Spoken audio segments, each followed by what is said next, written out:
Welcome to Redheads, your West Coast-based Liverpool Football Club podcast. I am one of your co-hosts today. My name is Ian Locke. I am joined, as always, by my fellow co-host, James Morris. James, how are you? Not great, Bob. Yeah. I honestly am not great. We're going to get into it, but How are you feeling about this intro? I feel like I'm really letting it linger a little bit. it was pretty smooth. I think that Okay. might have been just sort of the cleanest one. It's sort of like a Wow. jazz show that we're putting on this morning. Well, let's mess it up. Whatever day it is. Folks, not a great day. It's an emotional day, James. I would say it's a historic day because we have lost against Brighton.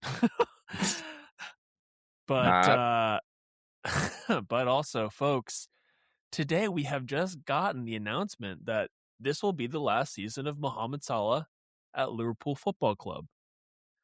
Awful. Heartbreaking. Such a bummer. We will get into it. And we'll also get into the aforementioned Brighton game, which was historic in its own ways. But I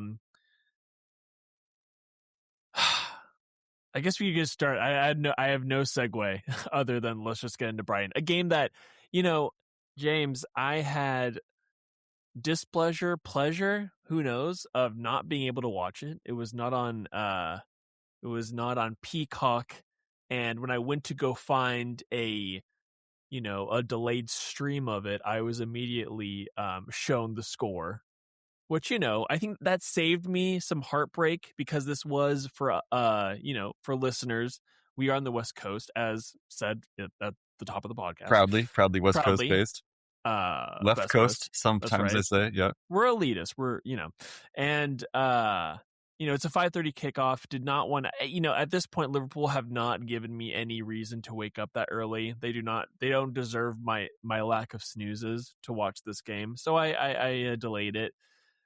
And yeah, we lost 2-1. It would have been like a 12 o'clock kickoff, I guess, 12:30-ish. Yeah, 12:30. And I don't know about you, James. I was not surprised at all by the scoreline or the result. Yeah, I wasn't surprised. I mean, end of last step, I think we both predicted a win. So, it shows egg you on our faces. Egg on our faces, right? Seagull crap all over our faces. I actually like crap and eggs, but we'll get back to that. I wasn't surprised. Like you, I have had no real motivation to get up and watch pre-dawn kickoff this season. I remember going to my sister's wedding years ago in the 13-14 season. Well, this was 2014. And, we were pretty late. And the Liverpool-Man City game was at 4:30 that morning. And went to bed after midnight, excited to get up in 4 hours and watch that game. That's not what's going on this year. No, yeah, it's been a bummer. And again, like, I think we should have known. I mean, like you just said, I guess we said that we were anticipating a victory. But yeah, this team is. Well, you said it. Did I say it? I don't believe you. I don't think I did. It's on tape. Okay, we'll listen back. If we had an editor, we could, or a producer, they could plug that in. But anyway, yeah, Mike, look that up, Mike. I'm producer Mike. Anyway, yeah, I mean, look, we had an amazing game against Galatasaray was that on Wednesday, and then or Tuesday, perhaps. Anyway, Tuesday doesn't matter. This game is on Saturday, and I guess the theme of this season has been Liverpool can't really do 2 games in a week. There's just for some reason, we do not have the legs. We don't have the stamina to do that, which is surprising, just given, that normally like big clubs play 2 games a week, We did last year. Yeah, we did last year. We just don't have the squad either. For some reason, our lack of rotation is really catching up with us. And yeah, let's get into the game anyway. So yeah, essentially in terms of lineup, I believe Mamardashvili and Cody Gakpo were the substitutes, from my knowledge, James, because Alisson was reported out due to injury. We don't really have a timeline on that. And then Salah as well. I think he got an injury at the very end of the Galatasaray game. I think he might have pulled with a muscle injury. So he sat this out. So it's kind of a like for like sub because we went again with the 4-2-2-2 lineup. So it's kind of like a wingerless lineup. You get all your width from your fullbacks. So Kirkez and Frimpong were both playing. And Gakpo was paired up with Ekitike. And I guess when you look at that lineup on paper, you think, okay, like hopefully we can do something here. But 5 minutes in, Ekitike gets fouled by James Milner, which really hurt my feelings. Really hurt my feelings. Basically gave him a dead leg, and you're out. Your top scorer for this, not for the season, for this game, and that was not a great way to start the game. I mean, he is the top scorer for the season. That's right. Yeah, it's funny. This game was kicking off while I was watching a low delayed, but it was still not spoiled for me at the time. Yeah. And I went in thinking, quite fond of James Milner. Hope that he has a killer game in, a valiant 3-1 loss is kind of that's what I was picturing. Maybe Right. Milner takes a pen. And then, within 90 seconds, I think he elbows Szoboszlai in the face. Yeah, he gets couple run-ins there. Yeah, and then, it's like the 7th minute that he has this like really awkward clash with Ekitike that ends up, I don't know, really bruising his hip. Maybe it's like a contusion, to be honest. But, pre-match, I'm like, James, miss you. Hope things go well. 5 minutes after that, I'm like, get fucked. Yeah. James, get fucked. Not my namesake, not doing us proud. I felt the same way a little bit about Minta, Jakub Minta. Very good player. Going into it, I was like the kind of player that I wouldn't hate coming to Liverpool, certainly as maybe the 4th or 5th attacking option. But again, after 45 minutes, I was tired of looking at this guy. Yeah, he terrorized Frimpong for the majority of that game, I would say. But yeah, so Ekitike goes off on like the 8th minute, and then to a lot of people's surprise, the sub for him was Curtis Jones. And I feel like some people were saying that bring Rio on, like why not? Just throw the dice a little bit, take a chance, have some fun with it. We're already in the dumps, Got 7 games left, Exactly. Just you've play managed it. He's protected. Exactly. And he instead goes for Curtis Jones, pushing Wirtz, who is playing behind Ekitike, into that front line. So kind of pairing him with Gakpo, which I don't know about you, but I don't like that.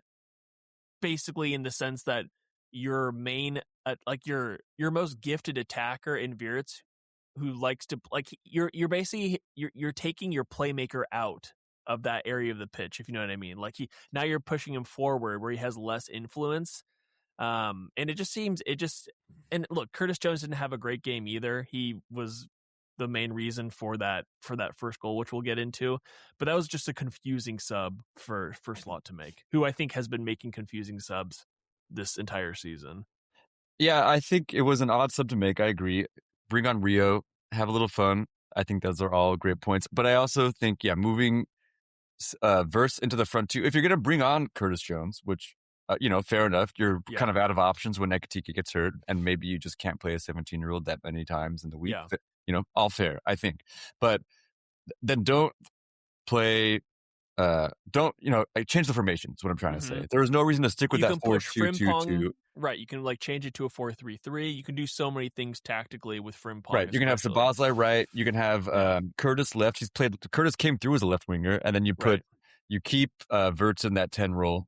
That 4-2-3-1 formation that we're seeing a lot more of earlier in the season. To be fair, it wasn't working great, but we lost this game, so it's not like that worked great either. Yeah, it was a confusing sub. It really takes away the strengths of Wirtz, who is, like you said, our most creative player, and suddenly now he's trying to make runs to get on the end of passes, which is just not his game. Yeah, so it was very frustrating, and that first half was extremely frustrating because Liverpool end up having more shots. They didn't look awful in those first 15. I couldn't tell you the players and which chances they had. I think McAllister has a decent header. I think he has a header. Yeah, that's right. I only watching the highlights. I didn't really get a good grip hold of this game. But what happened? Is that not a word? Grip hold? What is the grip?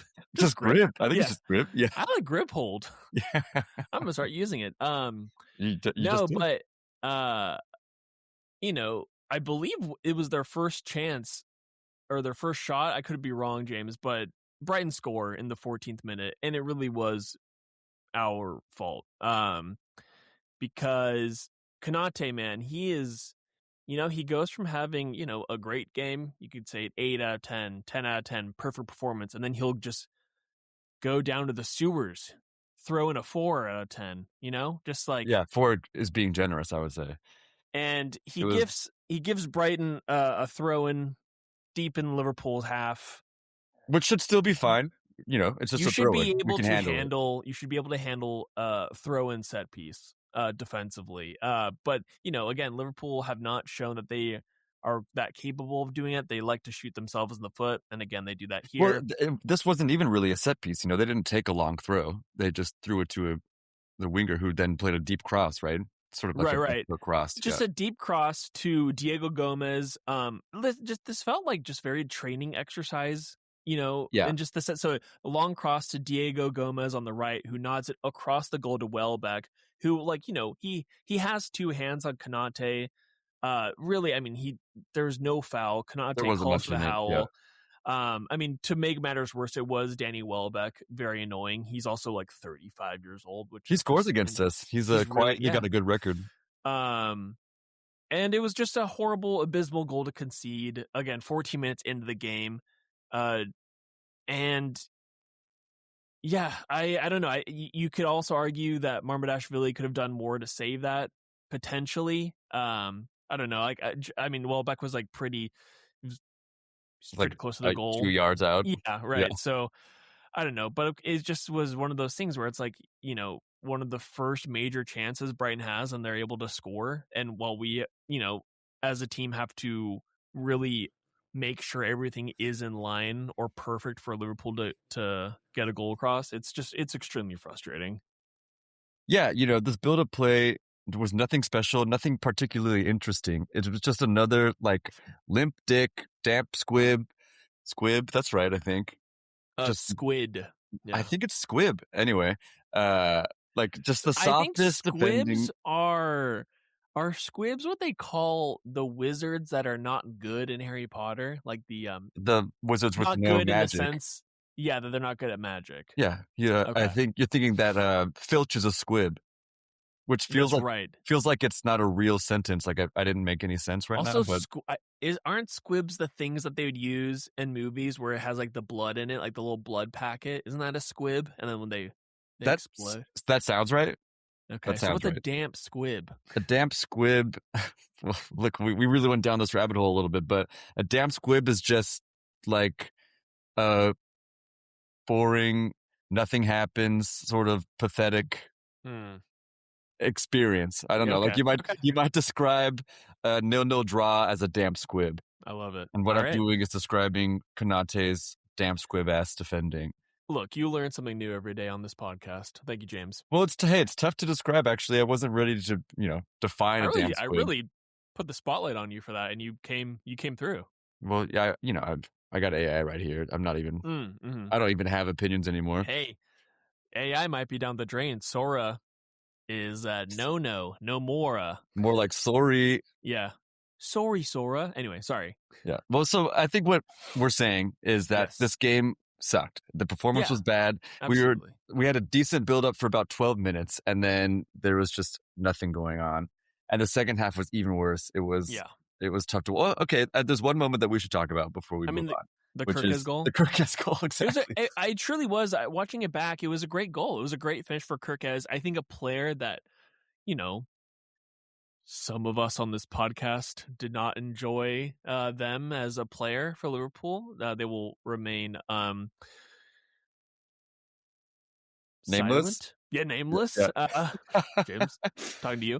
That's a bit of a damn squib. It's one of those things where it was just it kind of it was not through any like good Liverpool play that we got this goal. It was essentially just a long ball from Marmadashvili that I think it was Lewis Dunk headed the ball backwards to his keeper, but then Kirkes was just right there. Behind him. Yeah, behind him. He's just a little guy. And he's just a small little guy, and he's able to lob it, which is a great beautiful really, Suarez-esque finish.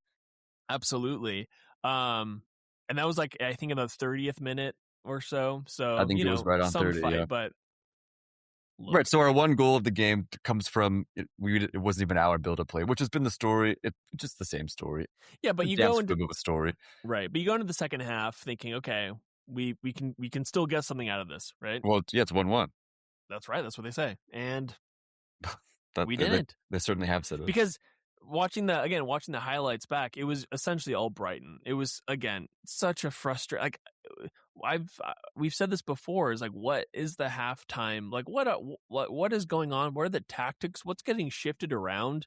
That they come out playing worse, and it's just extremely confusing. There's just a whole Stofers waiting at halftime. Every player comes Absolutely, out with a brick in their stomach. exactly. They all carbo loaded right before the big race. Right, they're Right. full of fettuccine, Rick and Toth. and it just shows, like just even in terms of like, look, in terms of like stats, I think in the second half we end up winning the possession battle, which is like usually the case, but we still lose because we do absolutely nothing with the ball. Yeah. But we just got peppered. We get peppered by Brighton, who have 11 shots to our 4. Like Minta was on one. He looked really, really good.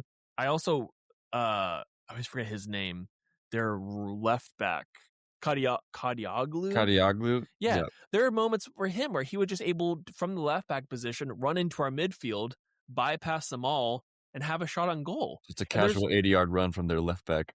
and Marmadashvili, I think he's not like he didn't have the best game, but I think he kept us in the match Yeah, he's good. for a while. Like his shot stopping is there; it's for everyone to see. He also created the only goal we scored. So Right, yeah, that's right. kind of phenomenal, to be honest. But yeah, like players like Gomez, they're having a great time. And then another annoying thing is just the fact that you have players like Milner and Gross, who are both elderly men, elder Combined statesmen. midfield duo age 74. Yeah, and they're just able to outpace, outrun, outmuscle McAllister, Gravenberch, and Shabazz to an That's the extent. Survivor, I think, right? Isn't that the Survivor slogan? I don't know. I don't watch Survivor. Outpace, out muscle, out last. It doesn't. Okay, well, Are you thinking forget of it. Tough Mudder? I'm thinking of You see Survivor. those? Okay. I know what Tough Mudder is. Yeah, Okay. You see them all the time. The people that wear their Tough Mudder shirts, like, yeah, yeah, we get it. yeah. We get it. You Have a guys wear Tough donut, Mudder. Yeah. Jesus. 56-minute James. It's that guy again. It's Danny Welbeck coming to haunt us. And it's Minta too, who basically, inviting cross to, I think it was like Hinshelwood, I And think, who's Showwood, also yeah. who's part of that midfield, and he's also only 20 years old, which is very annoying. Who's able Hate Gen Z.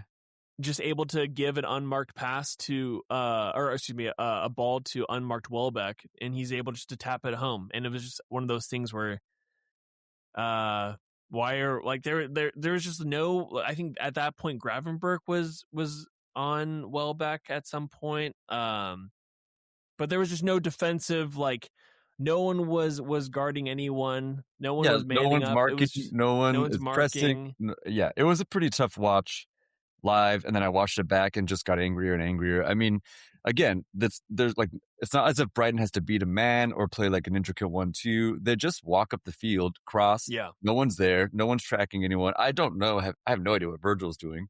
And Yeah, then he is having a really, really poor season. yeah, Like yeah. you could argue that he's having, he has 2 new players in that back line in Kirkes and Frimpong that he has to like And Georgie today, or Sunday, and Georgie, yeah. Saturday. That he has to manage, but like he is also just as fallible as the other 3, and he's also so open to making mistakes, and he just seems to be off it this whole season. Yeah. And obviously there's circumstances, but yeah, he's just he's not having a great season at all.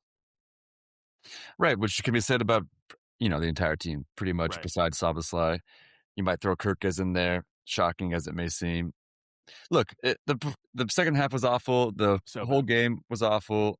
It was awful, and we're kind of to the point now. I don't know what's going to happen in the summer, but it feels like, not to do too much slot talk, but it feels like no matter what the end of the season brings, it's a huge gamble to continue with Slot into next season. I don't know. I feel conflicted every day because it's one of those things where it's like, yeah, obviously, you know, what you see on like you're like literally seeing the product on the pitch and it's bad. It's really, really bad, It's bad, especially in comparison to last season. which was But good. which was good. But Michael Edwards and I always forget what's the Richard and Hughes. Hughes, like this was the guy they hired, right? So Yeah. if they fired him, is that like, is that a bad look on them? Are they willing to stick with him? Are they going to do a Rodgers where he ends the season horribly and they give him till October to fix it? Um, but it's bad. It's really, really bad. And again, I think after the Galatasaray game, you kind of thought like, oh, okay, like here we go. Like this was like probably one of the better games we've seen all season. It's like easily in the top 5 games that we've played this season. Uh, and now it's like I don't see like Liverpool's next win. If we talk about fixtures, upcoming fixtures, I just don't. We have some very hard games ahead of us, and we are grip holding that 5th place. With So just by those pinkies. we're gripping it so tight, James. We're just dangling, and yeah, I mean we're on a 3-match winless league run. We drew with Spurs, we lost to Wolves, and now this. Right, And 1 point from Wolves, yeah, Spurs, and Brighton. it's incredible. It's it's a It's it's so bad. pathetic. It's It's pathetic. it's so bad, and like this being our 10th league defeat again after winning the season last year it's nuts. It's like it's truly unacceptable. It should be at least. And like yes, I So it know sounds we like you're not lost. really on the fence or waffling. No, like no. I would like him to be fired. I just I don't anticipate Liverpool firing him basically. Like Yeah, I I absolutely don't. could see him going into next season. Yeah. So and obviously that this really depends on like if we lose against City in the FA Cup, we get like 7th. Everton leapfrog us. Like there's a lot of things that I feel like if the house is on fire, there's just not you gotta let him go. Gotta But I burn. think he will finish the season. Oh, absolutely. I don't think there's Yeah, really a case at all where he doesn't finish the yeah. season. I mean, maybe if you get eviscerated 7-0 against City or something like that, but Which is kind of it's interesting not too going to happen. because I think the the main person that everyone thinks should get the job as Xabi Alonso, but you know, um, I don't see why like you wouldn't like maybe there's some reasons as to why not hiring him, but this is a World Cup year. Like they're not going to have a preseason, so wouldn't you want him to get him? Wouldn't you want him to be in the squad a little bit early just to get acquainted and maybe get his vision out there a little bit earlier? Shake some Because hands, kiss yeah, a kiss baby. the babies, right? So like I don't know So I'd that actually go the other way on that. I yeah think that I I was worried around January, to be honest, that Slot was going to go and they were going to bring Xabi in early, but the rot was in too deep, and yeah but Xabi's first full season, the following season, 26-27, was going to already be sort of soured by the results at the end of the year. So like right if you brought in Xabi now and he lost 7 straight games, which I mean, hopefully be a little better than that. I think that in general, fans would be like, look, he came in to a ship that was already underwater. Like, yeah let's just see what happens in the summer. I don't think that right the sentiment would be that negative. But yeah, but I also understand not wanting to bring him in and, taint him with this foul meat of, right. 1 point from Spurs, Wolves, and Brighton. You know what I'm saying? Right. And because you also have to, again, it's really just Chabi. Like, there's been no other names. Because, again, they're not hinting at him potentially being fired. But just in terms of the fan base. But Slot also kind of came out of nowhere. It was almost like a Fabinho signing. We were like, is it going Yeah, to be Xabi? that's true. Is it going to be, now I'm blanking on the other names that we were linked with. Oh, Ruben, Amarim. Ruben was there. That's right. Yeah. And then all of a sudden it was just like Slot announced, and I had to Google who he was. Yeah. I guess the worry is that Chabi could be poached by City because Pep could potentially leave this season, Yeah, maybe. And that would be just annoying. that would suck. But That would But suck. who knows? So yeah, so that leaves us, James. Thank God for Chelsea. Thank Thank God for God for Chelsea. Chelsea. I mean, Everyone I says it. think you could argue that they might be a worse team than us. I mean, they still have players like João Pedro, who I really like, and I think he's just a phenomenal striker. But they I mean, I are prefer Ekatike, let's be honest. they're floundering. They lost to our local rivals, Everton. Lost 3-0 there, who we will have to go play in a few weeks, which I'm very terrified of. But we are now sitting, I think, 1 point above them in fifth. So in that last remaining Champions League spot. And we also, I think we have to play Chelsea too at some point. Yeah, our last 4 games are United, Chelsea, Villa, and Brentford. That's going to be quite the run-in. Yeah, so it really does feel like this is all in our hands, which is kind of scary because I just I don't know if we have the ability to do that. But let's get into even worse news, James, because Salah's leaving at the end of the season, announced today. And look, it did feel a little bit, what this season has been, not to be too sort of glib about it, a little bit like when you have an aging pet. Sure. And you're just like, all the great memories, you're thinking about him, you're giving him a good rub down, but you can also you can tell, you can tell. And got to put him out to pasture. And all season, kind of, we could tell. But now we made the appointment. Yeah. And it's heartbreaking. It's a bummer. Like I told you before we hit record, was that, I saw, without any context, I saw just a bunch of people posting a video of his, and the production quality was really good. It was edited very smoothly, and you kind of just knew, like, oh, this is it. He had his videos in front of his trophy cabinet, which is just a very strong flex on his part. But yeah, I don't know. It's not shocking. I mean, he did just sign this extended deal the previous summer, right? When there was all the last hubbub summer, but it's 2 years. It was a 2-year deal. Yep. Yeah. But I think a lot of people probably understood that this just might be his last season. And that's been the scuttlebutt for a while, honestly. Right. And we were worried that when he went to AFCON, he wasn't going to come back. Right. That's true. Yeah. There was also him kind of throwing that hissy fit about his lack of playing time.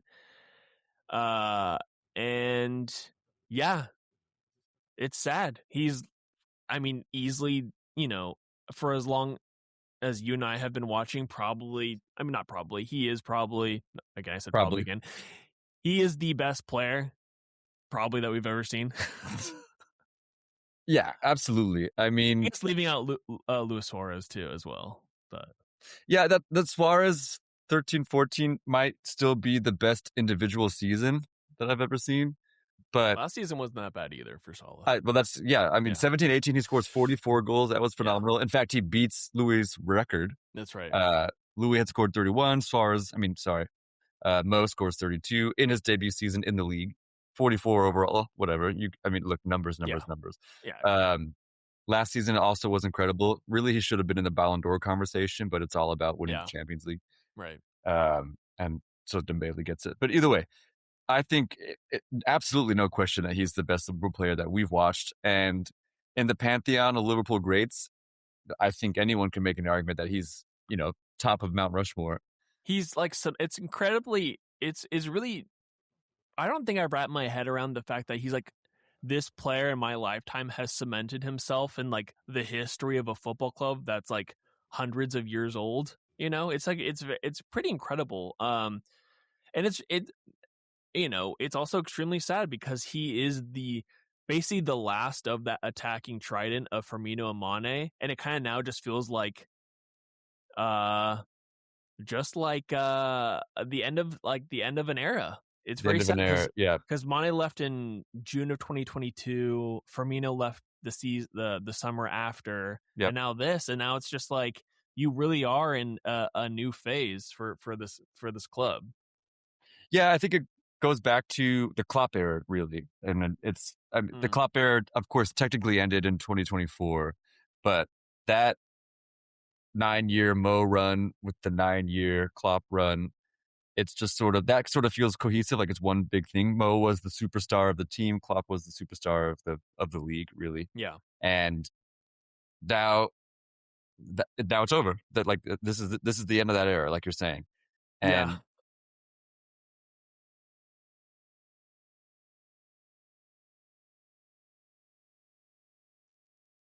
Sorry about that, guys. I just Got to take some Edit ribs out of the point. oven. um, but yeah, like I was saying, I mean, it's sad. And of course, there's like all the cheesy lines people want to throw out. Just smile because it happened. No, Right. get lost. I'm sad. I'm gonna cry. It's a sad situation. These eyes are red. James, can I read some numbers at you? Some career stats. As you know, I'm actually really good at knowing numbers, so please. Okay. So this might be right up your alley. So this is obviously as of, March 24th, so these numbers could increase, but as of now, he has 255 goals, James, and 435 appearances. And that's third on Liverpool's all-time scoring list, which is behind Ian Rush and Roger Hunt, which is like, again, it's incredible that a player who we signed, almost 10 years ago was able to crack this. It's incredible.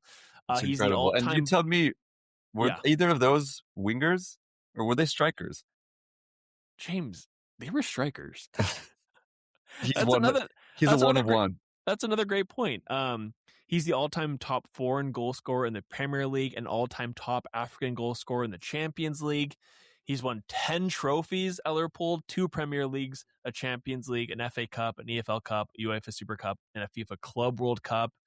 He's won the Golden Boot 4 times, and he's the first player in Premier League history to score 25 goals and register 15 assists and a single second. Also, he surpassed Wayne Rooney's record of 200, the most goal involvements at a single club. Haha, that's awesome. And suck it, Wayne. And it's truly incredible. You missed one, by the way. Give it to me. Number 1, great guy. That's true. Yeah, you remember when you won that? That's actually on my notes. I didn't read the number 1 great guy. Also, he was number 11 too. Number 11. It's like number 1 twice. That's probably how he looked at it. Exactly. He was number 1 so much that they had to call him number 1 twice. Right. Okay. I mean, I'm asking you kind of point blank, so I don't know. I mean, like iconic moments. I don't know. I was thinking about this coming in. I didn't go watch a video or anything, so I'm just going off the dome. It's just, can I say something really fast? It's so funny in his first season. Do you want to say something? Go ahead. That first goal against Watford being like one of the worst goals ever that he's ever in terms of aesthetics. He like scores it like with the back of his boot or whatever. And it's just, we had no idea what was to come. That was incredible. Also, that was an amazing kit to sign for Liverpool in. Agreed. 17, 18 kit. Beautiful kit. I still have mine. I remember at the time, I think we've talked about this on pod, so apologies, legions of fans, if you've heard this before. But at the time watching that game, I thought that Mo had stolen the goal from Bobby. Yes. And I was irritated. On watch back, you can see that Bobby's, it's more of a cross and a shot. I don't think it was going to go in, but so really he kicked off his goal tally, 1 of 255 with, frustration. Right. And then he's going to finish it with aplomb, in May. Yeah. But favorite moments, that's what you were asking about. I still think about, this one's an obvious one, but the absolute piss missile against Chelsea. Yes. Amazing. It's the same area where he scores all his goals from, that, top right corner of the box. But it's the only one that I remember where it's not a curler. It's just, it's a panzer strike. Yeah. It was something that I don't feel like I've seen a goal like that just sort of from anybody. Yeah, I think a goal, a goal is good if you remember the meal you had while you were watching it. and I was eating an Italian sub sandwich on my lunch break while watching this game. From Subway? No, it was from, I always forget, it was the deli close to where I was working. And it was quite good. It was very delicious. But I remember eating and watching this goal with my mouth agape, lettuce and salami on the ground. Yep. An amazing goal. For me, it's got to be that 1920 goal against Manchester United. Tops off. He beats, what's that guy's name? The very short Daniel Jones. Not Daniel Jones, but Daniel James. Yes. That long ball from Allison. I think he runs over to Klopp after Salah scores. It's amazing. I love that moment. And there's obviously so many more, but that was the moment too, sort of the first time watching the game, you hear it. That's when they all Mm-hmm. sing, "We're going to win the league." That's right. Yeah. And obviously we went on to do that. Yeah. Uh, a moment too, not a goal. Well, it was Yeah. a goal, but the moment that I'm talking about is not the goal specifically. When Mo scored that really great counterattacking goal early in his career against Arsenal, I think it was like his fourth Oh, game. yeah. Like There was inside this, their half, right? yeah, but there was Yeah. this clip that went around, shot from the tunnel. I don't know if you saw this, but it's Mm-hmm. just so you're only seeing like a square of the pitch. It's Sure. probably like 10 yards, and it's just grass, and then you hear the crowd scream, and then just like Roadrunner, Mo flies by, and then like another second later, three slow Arsenal players come running. That's so funny. And I just thought it looked so cool, and I'll have to try to pull that up. Maybe we'll post it on the old gram. Oh, was it one of the Liverpool specific YouTube channel or the Liverpool YouTube channel where they have like the inside the tunnel type I of think thing? so. Yeah, Maybe, yeah. yeah. Those are always very cool. And then obviously there's the one where he just wears a shirt at the Barcelona game that says like, what does it say? I Never always give forget. up. Never give up. Yeah, Classic, yep. amazing. Because he loves Galaxy Quest. That's I didn't Just know hey, that was a refs. reference. Just refs. Tool Time, Taylor. Different show, but hey, good ref. Hey, great ref. That's the only one I could come up with. Anyway, Sick ref. The Santa Claus. Yeah. Ho ho ho. He got It's arrested Mo. for having Do you remember that cocaine in his actually? car. That Which actually one? sprung a new Mo memory. He What? scores, I don't remember when this was, 1920 maybe as well. But, Mhm. you know, Snow Salah was such a thing. He was so Oh, great in the yes. winter. And then he scores an incredible goal. I have no idea who it was against. And the commentator just casually goes, ho, ho, ho. It's Mo. Was Overlaid that the over the game against goal. Everton It might have been in the against snow? Everton. Okay. It's Everton, or I also have Southampton in my head. Oh, interesting. Well, That you could know, be completely unrelated. look, James, the season is not over yet. Thank God. Uh, you Now I know, want it to go on forever. yeah, you and I are feeling down in the dumps. We still have, potentially 2 trophies to play for. We'll see how that goes.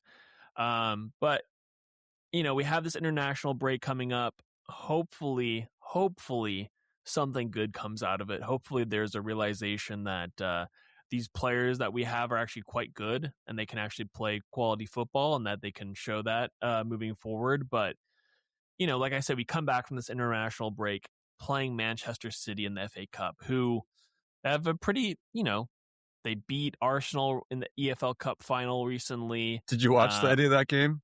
I did watch that game, yeah. Kepa, Dude, Jesus Christ. he is I understand like Arsenal fans getting pissed at the fact that he started just given his history in this competition. In the final, specifically Exactly, too, yeah. exactly. Dude's But yeah, awful. now they're potentially cooking, so I don't know. We'll see. I mean, this is a game away from home. Hopefully we can use that to our advantage. And then right after that is PSG. So, the boys got to lock in, James, is what I'm trying to say. They have to lock in. Do it for Mo. You do it for Mo. Never give up. Never give up. Never give up. But James, we're about to give up. And by that, I mean we're about to leave this podcast. I knew exactly what you meant. But it's so crazy. People come up to me off the street and they're like, "Sup, bro? Love the pod." But I'm like, I don't know where to like listen to it, even though I just told you I love the pod.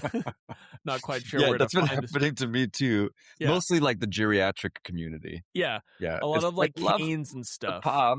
Yeah. Yeah. But yeah, he's asking me where to find the pod, and like what would you tell him if you were me? First of all, who let you out? It's it's about Right. lunchtime. You should be out getting served your Jello. But this is you talking to him as you're like leading him back to the facility. Right. I'm like, you dropped your ascot.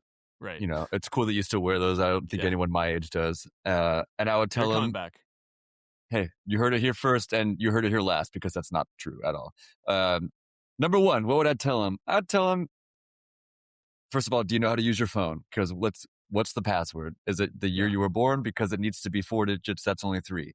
Second of all, 740 BC. got him. Right. And then I'd tell him to go to YouTube. We're having fun, but I would say go to YouTube, Redheads Podcast. We got the episodes. We got the shorts. The shorts are great. The episodes are better. Shorts weather's coming up. Shorts weather's coming up. And like I've said every week, it's shorts weather right now. I'm wearing shorts. I'd send him to Instagram. We got posts about the fact that episodes have come out so that you'll never miss an episode. We could have posts about other things, but right now they're just about, the episodes that are We out. could probably have posted every single short as a reel. That's true. Yeah. We still could do that too. That's a possibility. I like that we're airing this out on the pod. This is great. We could check out Apple Podcasts. We could check out Spotify. It's Redheads Podcast across the board, guys. Wherever you get digital content, we're there. We're in your ear. We're an earworm. We're a gadfly keeping you awake at night thinking, man, that was so good. Can't wait for the next ep of Josh Gadfly to drop. And that's it. It's simple. Well, that's a lot to take in. And I think there's only one thing left for us to do, James. I think that's right. Peace.